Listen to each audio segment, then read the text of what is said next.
Hello everyone, कैसे हैं आप सभी।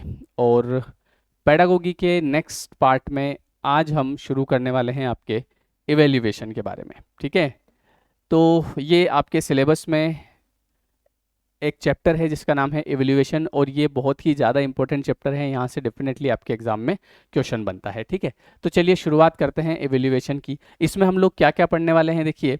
इवैल्यूएशन में हम पढ़ेंगे मेजरमेंट के बारे में पढ़ेंगे।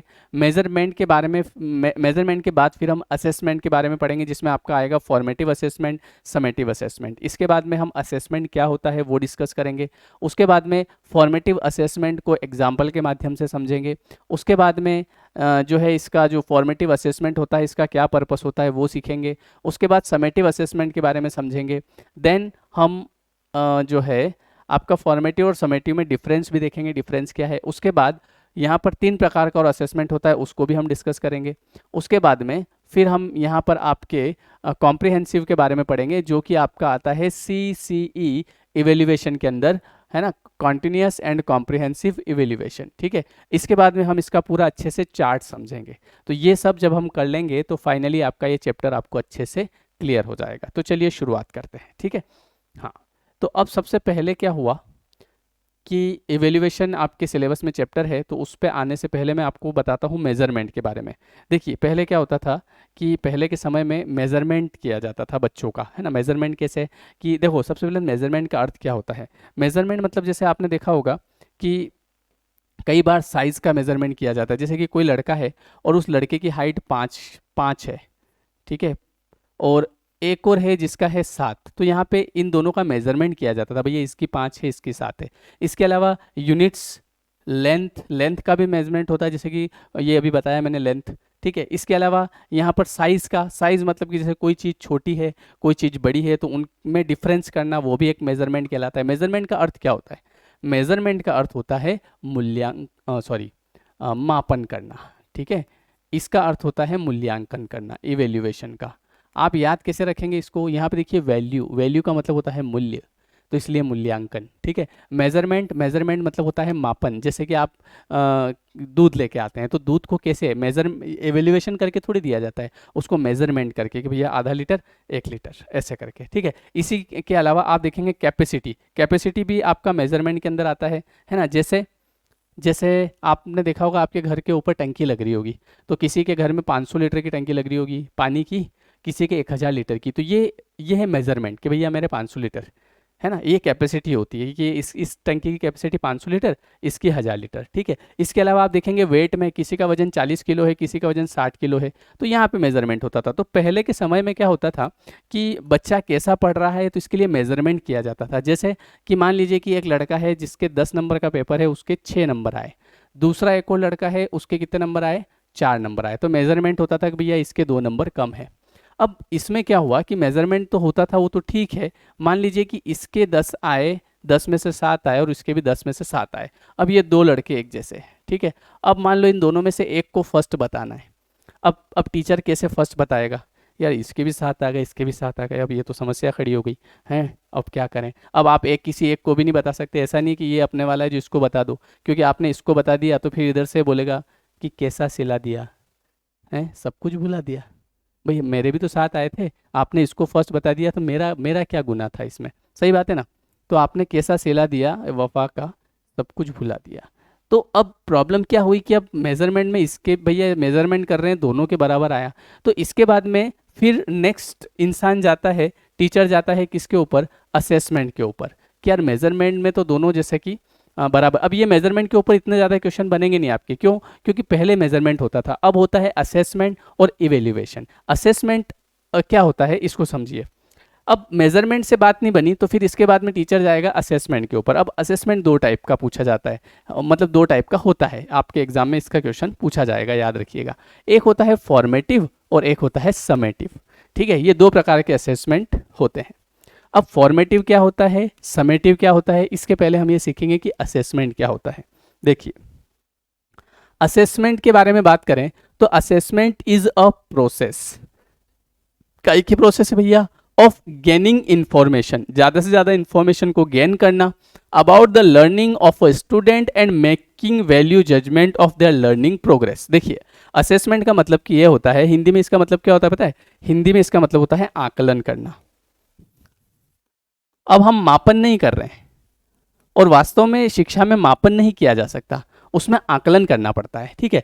तो भैया आकलन कैसे? Assessment is a process of gaining information, भैया इंफॉर्मेशन को गेन करना ज़्यादा से ज़्यादा, about the learning of a student and making value judgement, जो बच्चा जो है जो लर्न कर रहा है तो उसकी इंफॉर्मेशन ज़्यादा से ज़्यादा गेन करना, और एक तरह से जजमेंट लगाना ऑन देयर लर्निंग प्रोसेस, कि उनकी जो लर्निंग है उसकी प्रोग्रेस कैसे हो रही है। मतलब it includes a qualitative and quantitative description of the learning process of student. इसमें क्वालिटेटिव मतलब कि बच्चे की क्वालिटी भी पता चलती है, एंड क्वांटिटेटिव डिस्क्रिप्शन मतलब कि वो कैसा पढ़ रहा है, कम या ज़्यादा, वो भी।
बीच बीच में माइक बंद हो जाता है। ये कहाँ से हुआ होगा? चलो एक बार आपको मैं ये और बता देता हूँ। हाँ, मेजरमेंट तो मैंने बता ही दिया था। असेसमेंट के बारे में मैंने आपको बताया था कि असेसमेंट क्या है, ये भी शायद आपने पढ़ लिया होगा, पर एक बार वो रिवाइज कर लेते हैं। Assessment is a process of gaining information about the learning of a student and making value judgement of their learning progress. ये जो बच्चा है वो किस तरीके से लर्न कर रहा है, तो इसकी इन्फॉर्मेशन को गेन करना क्या कहलाता है? असेसमेंट कहलाता है। असेसमेंट का मतलब कुल मिला के ये होता है कि बच्चा पढ़ कैसे रहा है, उसमें क्या कमी है, उस कमी को सुधारना, है ना। तो ये चीज़ें पहले पता चलेगी तब तो सुधारेंगे, तो इसी को हम क्या बोलते हैं? असेसमेंट। हिंदी में इसको क्या बोलते हैं?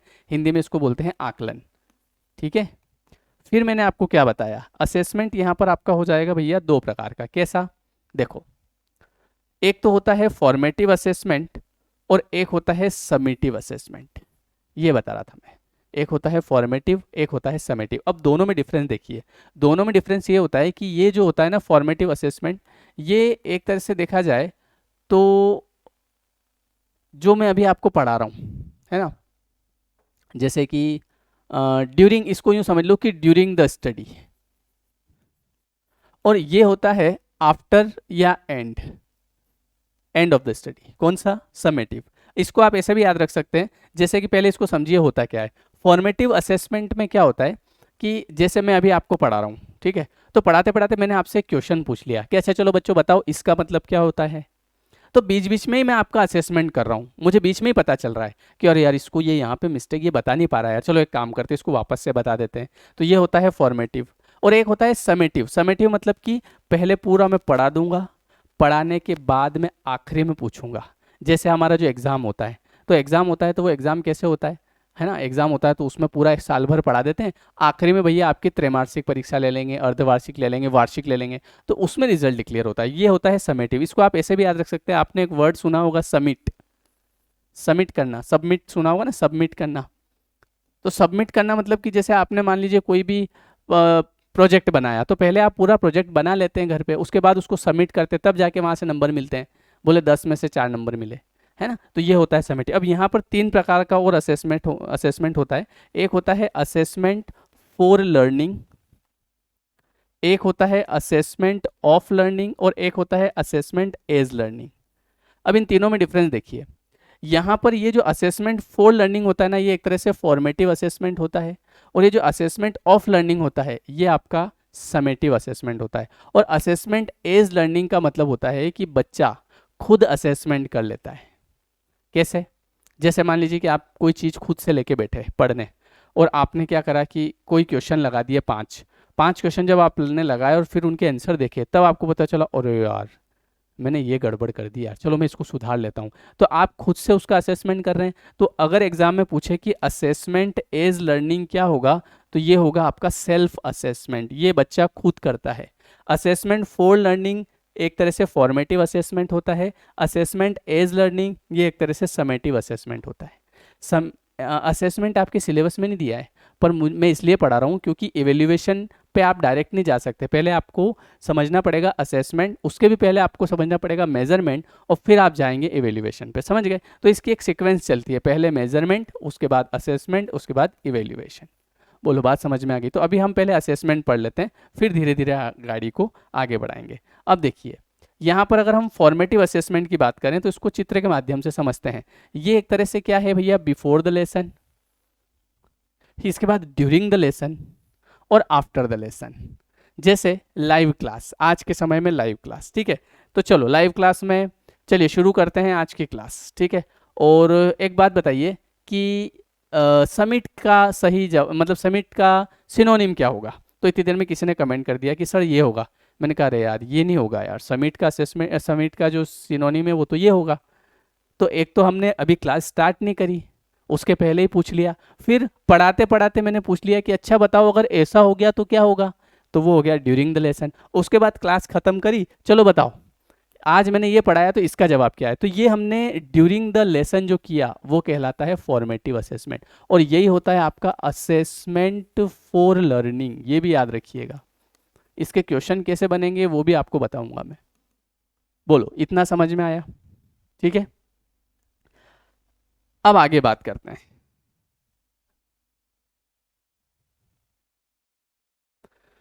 अब इसका उद्देश्य क्या है भैया? फॉर्मेटिव असेसमेंट जो होता है इसका क्या उद्देश्य है? देखो, the purpose of formative assessment is to know the progress of student and teachers during the instructional process.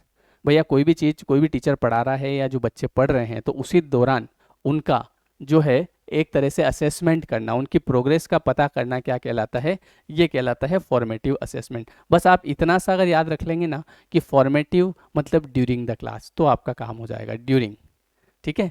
इसके बाद any type of strategies and techniques like asking question, unit test, class test, observation, filling worksheet, ये सारी चीज़ें क्या कहलाती है?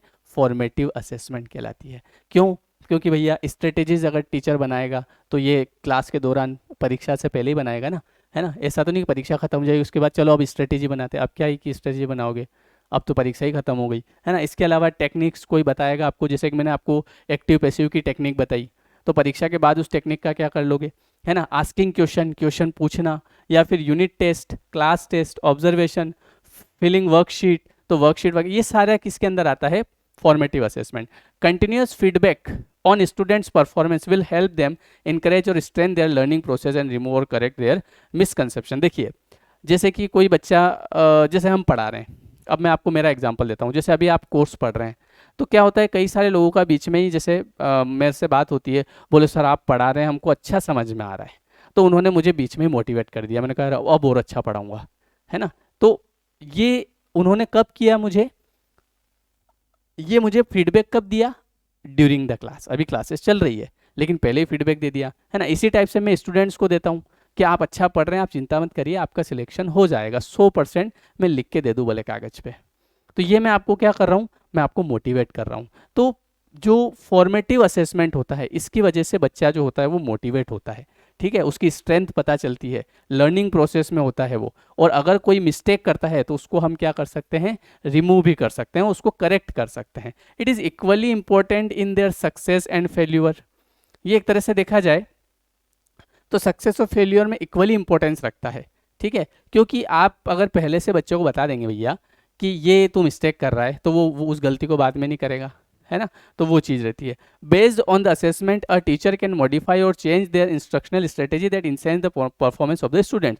अब इसमें क्या होता है कि जैसे मैं आपको पढ़ा रहा हूँ, मुझे लगा कि यार ये जो चीज़ मैं बता रहा हूँ ये मुझे इस तरीके से नहीं बतानी चाहिए, उस तरीके से, तो मैं उस चीज़ को बीच में ही चेंज कर सकता हूँ। क्यों? क्योंकि मैं बीच में स्टूडेंट्स को पूछता हूँ कि बेटा तेरे समझ में आ रहा है, तो बोलेगा सर मेरे तो ये चीज़ समझ में नहीं, आपने वो पहले बताया था ना वो अच्छा समझ में आ गया था, तो मैं उसी टाइम उसको चेंज कर दूंगा।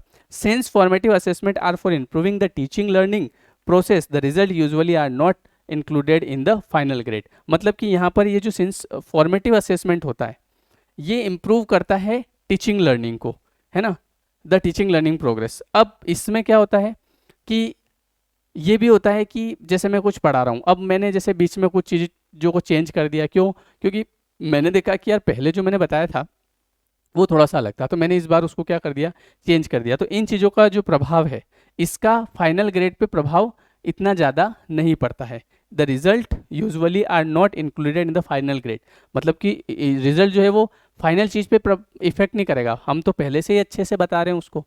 समझ गए ना आप? मतलब कि ऐसा नहीं है कि जैसे एक वो होता है ना कि एग्ज़ाम के 2 दिन पहले करवा देंगे, उस पर डिपेंड नहीं करता है, क्योंकि मैं पहले ही बच्चों को पूछता जा रहा हूँ, उनको बताता जा रहा हूँ, तो रिजल्ट डिपेंड करता है लर्निंग प्रोग्रेस पे। समझ गए ये लॉजिक? आगे बात करते हैं। इसके बाद में आता है समेटिव असेसमेंट। अब देखिए समेटिव असेसमेंट क्या होता है, इसमें बच्चों को रिटर्न वर्क दिया जाता है। भैया रिटर्न वर्क है ना, अब बच्चा जैसे रिटर्न कर रहा है, कोई भी चीज़ कर रहा है, हाँ सर हमने पेपर लिख लिया, चलो जमा करा दो कॉपी, अब जमा कराएगा उसके बाद रिजल्ट आएगा, ये होता है समेटिव असेसमेंट, मतलब सबमिट कर दो भैया बाद में देंगे। परफॉर्मेंस टास्क, इसमें टास्क दिए जाते हैं, ये टास्क कंप्लीट करो उसके बाद में आपको रिजल्ट देंगे। इसके अलावा क्वार्टरली असेसमेंट आपने देखा होगा, जैसे कि अपने एग्जाम होती है त्रैमासिक, अर्धवार्षिक, तो ये होता है समेटिव असेसमेंट। ठीक है, इससे आपको समझ में आ गया होगा। आगे बढ़ाएं। इसके बाद में इसके बारे में थोड़ा सा पढ़ लेते हैं। देखिए summative it is use for assigning grades और certifying students achievement at the end of the course और अ यूनिट। वही बताया मैंने आपको, जब कोर्स एंड हो जाएगा पूरा कोर्स, अब मैं पूछूंगा प्रश्न उत्तर, चलो बताओ, है ना, वंडर ऑफ साइंस का निबंध याद करो। It is designed on the basis of pre determined learning outcomes and use to check whether the student have achieve the instructional objective और नॉट। इसमें इसको इस तरीके से डिज़ाइन किया जाता है कि पहले जो मैंने पढ़ाया था ना प्री डिटरमाइंड, मतलब पहले ये चीज़ें आपको पढ़ा रखी थी, उसके ऊपर इसको जो है डिज़ाइन किया जाता है ना। और इसमें ये देखा जाता है कि बच्चे ने उसका मतलब उसने क्या अचीव किया, मैंने जो इतने समय तक पढ़ाया, तो बीच बीच में नहीं बताया जाता इसमें, ये इस समेटिव होता है। आई होप कि आपको अब तो समझ में आ ही गया होगा, है ना। चलो आगे बढ़ाएं। अब दोनों में डिफरेंस देख लेते हैं। देखो फॉर्मेटिव और समेटिव, ये फॉर्मेटिव हेल्प करता है स्टूडेंट्स की लर्न करने में और प्रैक्टिस करने में, क्योंकि practice makes a man perfect. और समेटिव असेसमेंट जो होता है ये क्या करता है, एसेस स्टूडेंट्स परफॉर्मेंस, ये स्टूडेंट की परफॉर्मेंस को देखता है कि इसकी परफॉर्मेंस कैसी रही डायरेक्ट। समझ गए? इसमें प्रैक्टिस करता है वो, साथ के साथ सीखता जाता है। इसमें ये कब किया जाता है, ये थ्रू आउट द कोर्स, जब कोर्स चलता है तभी फॉर्मेटिव असेसमेंट हो जाता है। लेकिन समेटिव असेसमेंट कब होता है, व्हेन का मतलब कब, ये eight the end of the period, जब खत्म हो जाता है इंस्ट्रक्शनल पीरियड उसके बाद। वाई क्यों किया जाता है, फॉर्मेटिव असेसमेंट क्यों करते हो भाई साहब? बोले कि इससे identify gaps and improve learning, इससे जो गैप है, जो बच्चा जो सीख रहा है, तो सीखते सीखते उसकी जो गैप है उसको हम फील कर देते हैं, ताकि बच्चा जो है अच्छे से लर्न कर पाता है। और ये क्यों करते हैं, इसमें एविडेंस कलेक्ट करते हैं स्टूडेंट्स के नॉलेज के, स्किल्स के और प्रोफिशिएंसी के। इसमें ये पता करते हैं भैया उसकी स्किल कैसी है, जैसे मैंने 1 साल तक उसको पढ़ाया, देखिए उसको कितना याद रहा, ऐसा।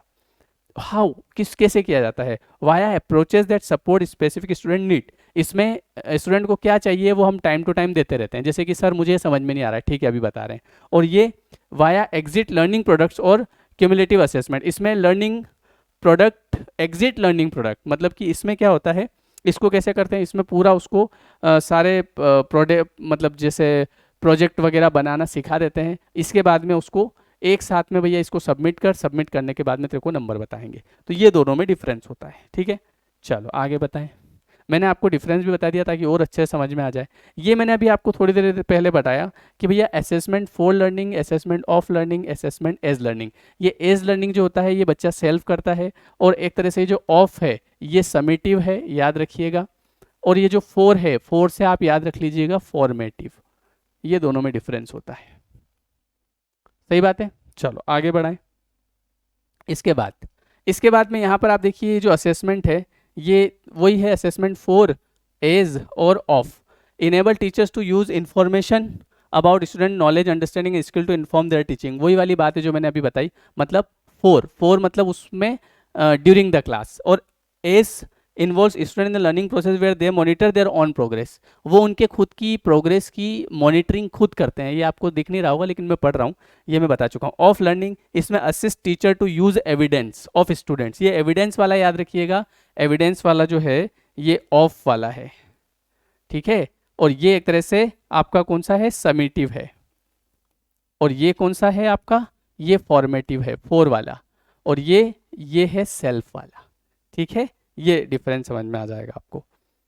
मतलब assist teacher to use evidence of students learning to assess student achievement against learning goals and standard. भैया वो जो बच्चा है वो जो नियम है, नियम के हिसाब से पढ़ा कि नहीं पढ़ा, तो आखिरी में इसका रिजल्ट हम बताएंगे। और ये खुद करता है, ये फॉर्मेटिव होता है जिसमें उसको साथ के साथ सिखाया जाता है। आगे बढ़ा दें। अब यहाँ पे देखिए, अब ये तो हो गया भैया हमारा असेसमेंट। अब जब असेसमेंट हुआ तो असेसमेंट में यहाँ पर देखिए दो तरह का एक कॉम्प्रिहेंशन होता है, मतलब कॉम्प्रिहेंसिव। ये एक तरह से अभी आपका इवैल्यूएशन का ही पार्ट है। तो इसमें एक होता है स्कॉलस्टिक कॉम्प्रिहेंशन और एक होता है को स्कॉलस्टिक कॉम्प्रिहेंशन। अब इसमें क्या होता है कि बच्चों की एकेडमिक पर ध्यान दिया जाता है, मतलब कि जैसे जनरली स्कॉलिस्टिक पे ज़्यादा ध्यान दिया जाता है लेकिन को स्कॉलिस्टिक पे बहुत कम ध्यान दिया जाता है। तो इसके लिए फिर आया इवेल्युएशन, जिसमें इसको भी शामिल किया गया। समझ गए? अभी समझाता हूँ, रुको, समझ में नहीं आ रहा ना, चिंता मत करो, बस इधर देखो।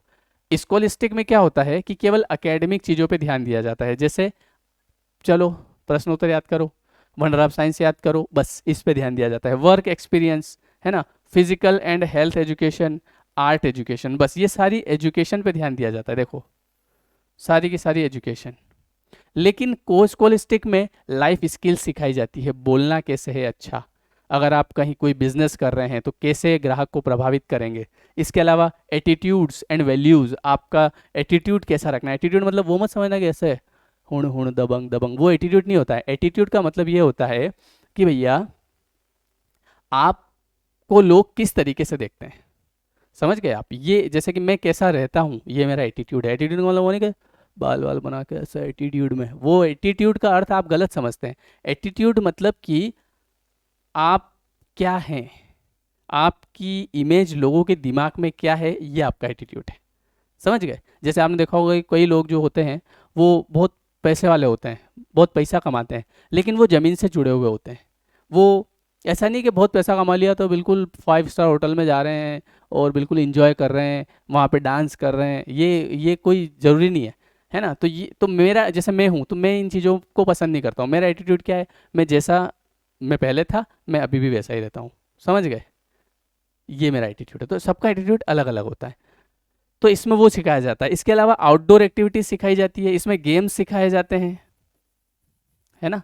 अब हमारे यहाँ पे क्या होता है, स्कूलिस्टिक, जैसे हम भी क्या करते हैं, हमारे बच्चों को ये चीज़ें सिखाते हैं, चल पढ़, याद कर। याद कर क्या होता है, हमको भी यही करवाया, याद कर। याद कर करके दिमाग बट्ठड़ हो जाता है। समझ गए आप? बच्चों को बोलो कि सीख, लर्न कर, लेकिन हम उसको क्या बोलते हैं, तू याद कर। बेचारा बेटा बेटा it is the age of science, it is the age of science, it is the, नींद आ जाती, फिर मम्मी दे आ चाटा, चल खड़ा हो, हाँ it is the age of science. तो ये याद करने का ज़माना गया। अब बच्चों को सिखाओ, अच्छी अच्छी चीज़ें सिखाओ, उनको ज्ञान दो, क्योंकि अब जो ज़माना आ रहा है ना आगे आने वाले टाइम में, वो किताबी नहीं है। वो अब आगे आने वाले टाइम की छोड़ो, आज भी नहीं है। अगर किताबी होता तो आज आपको ये कोर्स नहीं लेना पड़ता। समझ गए? मतलब कि आज आप ये जो कोर्स लेके पढ़ रहे हैं ना, ये वास्तविक पढ़ाई आप सीख रहे हैं, ये हम सिखा रहे हैं। और एक आपने जो कई कॉलेज में गए होंगे, कितने की डिग्री लेनी है, मेरे को कितने पैसे लगेंगे, बोले 50,000 में हो जाएगा, आपको स्कूल कॉलेज भी नहीं आना पड़ेगा, परीक्षा भी नहीं देनी पड़ेगी। क्या बात कर रहे हैं? हाँ, बोले 50 के 60 ले लो, फिर तो कोई दिक्कत नहीं है। समझ गए? एक वो एजुकेशन हमारे पास में डिग्री, और एक ये एजुकेशन है जिसमें हम सीख रहे हैं, लर्निंग कर रहे हैं। समझ गए? तो ये होता है को स्कॉलिस्टिक। तो इस पे ध्यान नहीं दिया जाता था। तो जब इस पे ध्यान नहीं दिया जाता था तो फिर कौन सी चीज़ आई भैया, फिर आया आपका इवेल्युएशन। इवेल्युएशन में ध्यान दिया गया किसके ऊपर,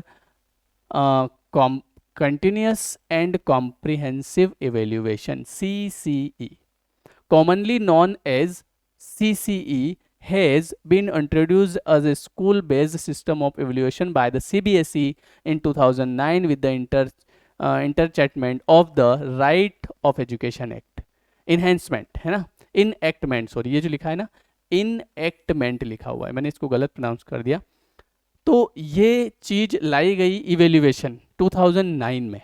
अब इसमें देखो इसमें क्या होता है, the main objective of continuous and comprehensive evaluation is to lay emphasis on the thought process and de-emphasize memorization, as CC includes all aspect of students development. evaluation में ये ध्यान दिया गया कि बच्चे को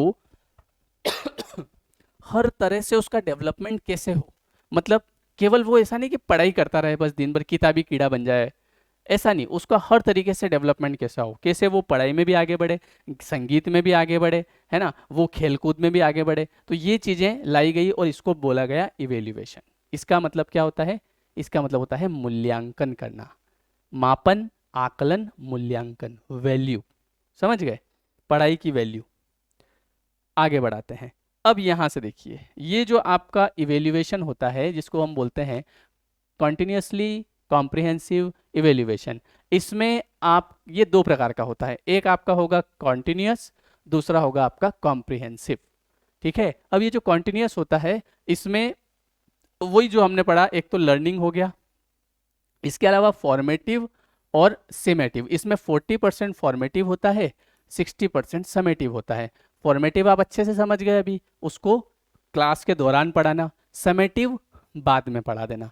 इसके बाद इसमें असेसमेंट फॉर लर्निंग इसी के अंदर आता है, मैं आपको पढ़ा चुका हूं पहले, और ये जो असेसमेंट ऑफ लर्निंग है ये इसी के अंदर आता है। ठीक है, और असेसमेंट फॉर लर्निंग में क्वालिटी के ऊपर ध्यान दिया जाता है, क्वालिटी उसकी, क्योंकि देखो साथ के साथ पढ़ाएंगे तो उसकी क्वालिटी इंप्रूव होगी, ये सब क्वेश्चन बनेंगे यहाँ से। ठीक है, और असेसमेंट ऑफ लर्निंग में क्वांटिटी पे ध्यान दिया जाता है, क्वांटिटी मतलब पूरा पढ़ा दो, आखिरी में देख लेंगे कितने नंबर आए। और एक होता है असेसमेंट एज लर्निंग, जिसमें खुद स्टूडेंट जो होता है उसका सेल्फ असेसमेंट करता है। बोलो इतना समझ में आया कि नहीं आया? एक सेकेंड,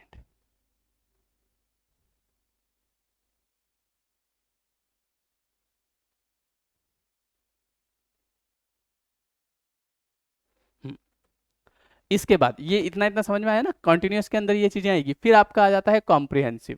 कॉम्प्रिहेंसिव में क्या आ जाएगा, एक तो स्कॉलेस्टिक आ जाएगा, एक को स्कॉलेस्टिक आ जाएगा, ये कॉम्प्रिहेंसिव के अंदर आता है। अब स्कॉलेस्टिक में सब्जेक्ट्स पढ़ाए जाते हैं, इसमें ध्यान दिया जाता है किसके ऊपर, सब्जेक्ट के ऊपर, एजुकेशन के ऊपर। और को स्कॉलेस्टिक में values, arts, works, life skills, sports, attitude and को करिकुलम एक्टिविटीज। बोलो बात समझ में आ गई? तो ये पूरा आपका मैंने जो है इवेल्युएशन का जो पार्ट था ये मैंने आपका कंप्लीट करा दिया। तो यहाँ से आपके काफ़ी सारे क्वेश्चन बनेंगे। कॉन्टिन्यूस के अंदर कौन कौन सा आता है, फॉर्मेटिव किससे जुड़ा है, ऑफ फोर से जुड़ा है, समेटिव किससे जुड़ा है, ऑफ से जुड़ा है, कॉम्प्रिहेंसिव क्या होता है ना, इसमें कौन सा आता है, स्कॉलिस्टिक आता है, को स्कॉलिस्टिक आता है, स्कॉलिस्टिक में क्या पढ़ाया जाता है, को स्कॉलिस्टिक में क्या पढ़ाया जाता है। तो ये इस तरीके से आपका हो गया इवेल्युएशन वाला पार्ट। बोलो समझ में आया? चलिए, जो लोग इस वीडियो को यूट्यूब पे देख रहे हैं, तो ये ग्रेड 2 वर्ग 2 की पूरी जो क्लास है ये आपके लेयर 3 एजुकेशन के ऐप पर आपको मिलेगी। ठीक है, लेयर 3 एजुकेशन के ऐप पर ये यहाँ पे जो आप देख रहे हैं यूट्यूब पर, ये डेमो क्लास है। इसकी पूरी क्लास आपकी वर्ग 2 के 150 नंबर की क्लास आप लेयर 3 एजुकेशन ऐप पर जाकर बाय कर सकते हैं।